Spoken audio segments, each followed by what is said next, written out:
Hi, this is Dr. Jeff at Atlas Health, just sharing you a little bit of a thought flash, and a little bit of a reminder for myself here too about how to not completely lose your stuff when you're on the road through Christmas. It's already driving me nuts going 10Ks under the speed limit, hitting all of the problems and things like that. So this is my reminder, as I said, that maybe a few strategies I'll be using that could also be valuable for you when we're on the roads over this Christmas and December period. So I'm just going to lay out maybe a couple of things firstly that I know and the nature of what's going on. So first and foremost, I learned this from a buddy of mine long time ago, the 1-4-1 rule.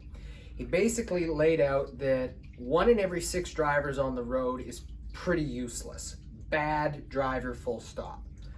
4 of them, pretty average.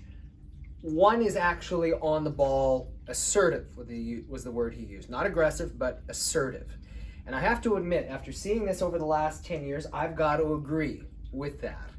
Now, add to that at least here where we live, the lights are mistimed, or maybe they're timed on purpose. In other words, you are going to be hitting them over and over and over, which isn't fun when you got stuff going on.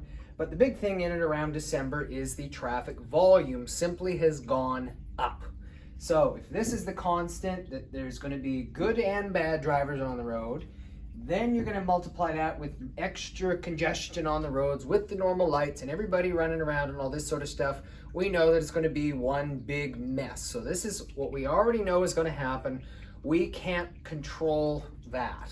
So, okay, that's the first thing that I want to share with you. If you can't control the situation, the question simply then is, what can you do about it so you don't completely lose your stuff in this environment? So I'm going to give you 3 little strategies here that we're thinking about.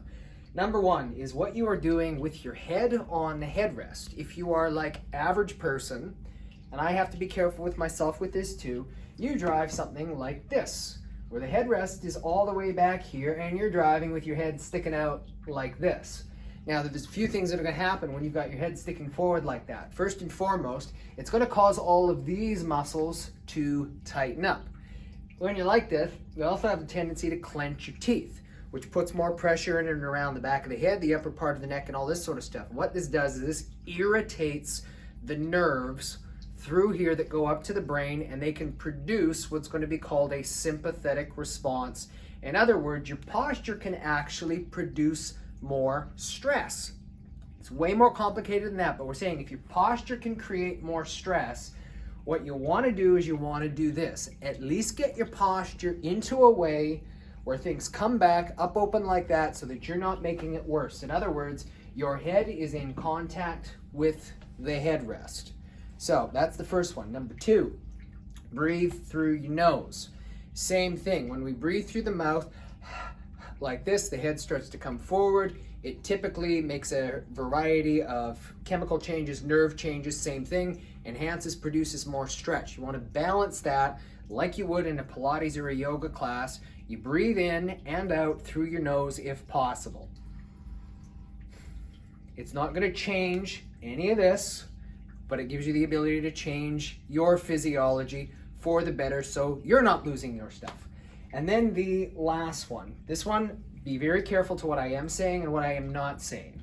This one is simply putting things into the bigger perspective. I am not saying to take your eyes off the road or anything like that, but if you find yourself sitting at one of these, wondering, God, why am I not going anywhere here? Take a split second and just look at some trees that you might see blowing in the wind. Look up at a cloud, something that is focused on nature, because here's the idea right here, is that nature doesn't care what's going on through your head. It's just continuously going on, doing what it needs to do. So it gives you the perspective that, okay, you're here in this moment. There's circumstances that you cannot control, but things are still going on. So it helps ground you that little bit more with the reality so that you're not getting caught up through here where I've got to do this and this and this and this. It's a break, it's a distraction, it's a diverting of your attention to something else for just that moment so that you can carry on then through all of this little mess. So check your posture because it's going to help. Check the way you're breathing, it's going to help. And find ways or strategies if you're diverting your attention when you are particularly stressed. I recommend just by looking at something that is moving in nature that doesn't care whether the world is going crazy or not. Hopefully this video will make some degree of sense. Enjoy it, and please share this with as many people as you can think of, because we all know at this time of the year we need it. This is Dr. Jeff at Atlas Health Australia.